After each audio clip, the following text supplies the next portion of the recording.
السلام علیکم ورحمۃ اللہ۔ جی میرے محترم فوجی بھائی، میں الحمدللہ ٹھیک ہوں۔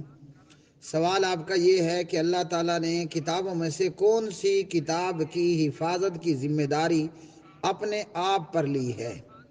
جی جہاں تک بات ہے تورات، انجیل، زبور اور دیگر پہلے کے صحیفوں اور صحائف کی، تو ان کی حفاظت کی ذمہ داری اللہ سبحانہ و تعالیٰ نے ان اہل کتاب پر ڈالی جو کہ انہوں نے پوری طرح اس میں کوتاہی کی اور پوری طرح بددیانتی کا ارتکاب کیا ان اہل کتاب نے، جیسے یہود و نصارہ نے تورات اور انجیل کے ساتھ کیا۔ رہ گیا معاملہ قرآن مجید فرقان حمید کا، تو اس حوالے سے اللہ کے قرآن میں یہ ہے، اعوذ باللہ من الشیطان الرجیم، انا نحن نزلنا الذکر و انا لہ لحافظون۔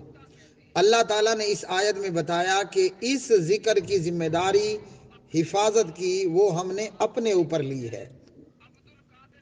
اب یہ اللہ سبحانہ و تعالیٰ نے اس کی ذمہ داری، حفاظت کی ذمہ داری اپنے آپ پر لی۔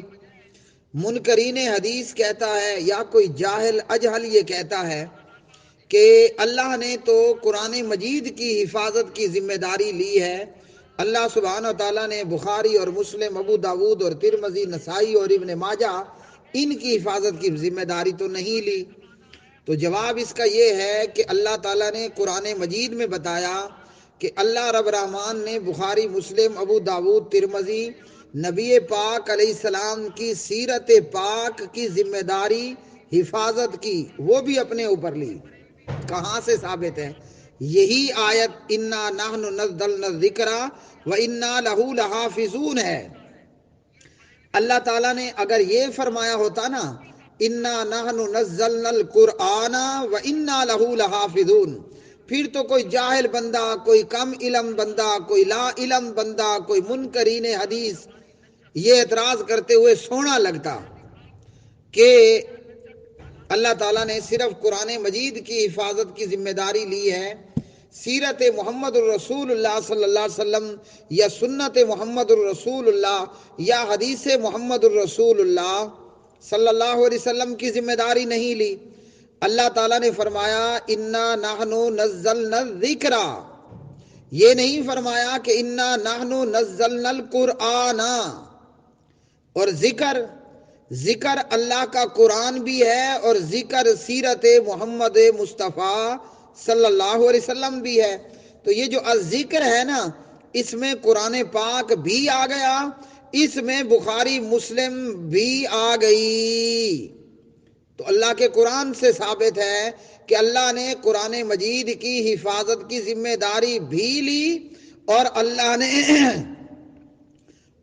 نے نبی پاک علیہ الصلوۃ والسلام کی سنت، سیرت اور حدیث کی ذمہ داری بھی لی حفاظت کی۔ اور آپ کی سنت اور سیرت یہ تو ہم سب جانتے ہیں نا کہاں پر ہے، جیسے قرآن میں ہے ویسے بخاری میں ہے، مسلم میں ہے، ترمذی میں ہے۔ اور اللہ نے اپنی اس ذمہ داری کو پتہ ہے کیسے پورا کیا؟ قرآن کریم کی حفاظت کے لیے اللہ نے قاری اور حافظ پیدا کیے۔ سبحان اللہ۔ اس لیے کوئی قاری اور حافظ ملے نا تو اس کی پیشانی چوم لیا کرو۔ یہ قرآن کے قاری اور قرآن کے جو حافظ ہیں نا، یہ اللہ سبحانہ و تعالیٰ کے لاقب ہیں۔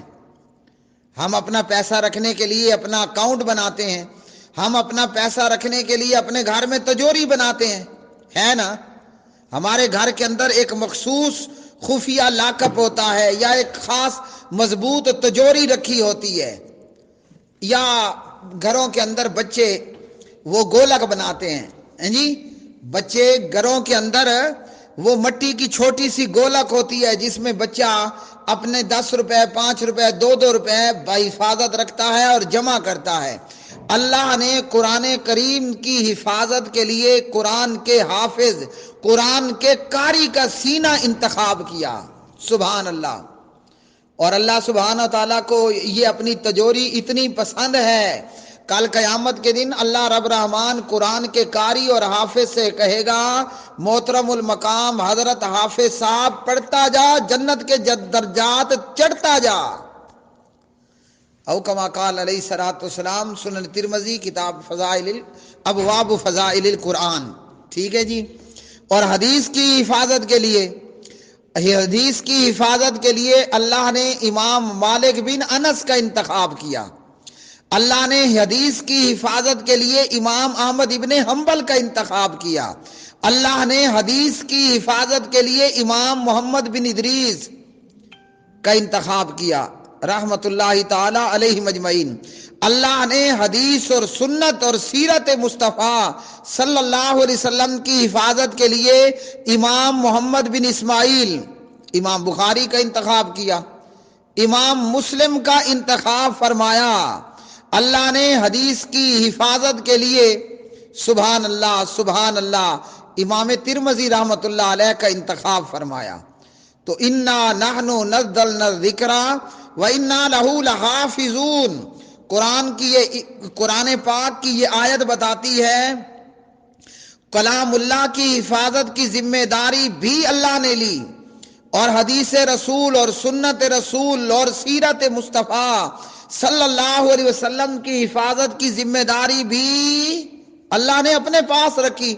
آج 14 صدیاں گزر چکے جاہلو، آج 14 صدیاں گزر چکے انکار حدیث کرنے والوں، اللہ کی قسم ہم تو ماشاءاللہ پڑھتے ہیں، ہم بخاری اور مسلم پڑھتے ہیں، ہمیں یوں محسوس ہوتا ہے کہ سبحان اللہ ہماری آنکھوں کے سامنے بدر کا معرکہ ہے، ہماری آنکھوں کے سامنے محمد الرسول اللہ کی نماز ہے صلی اللہ علیہ وسلم، ہماری آنکھوں کے سامنے محمد الرسول اللہ صلی اللہ علیہ وسلم کا جہاد ہے۔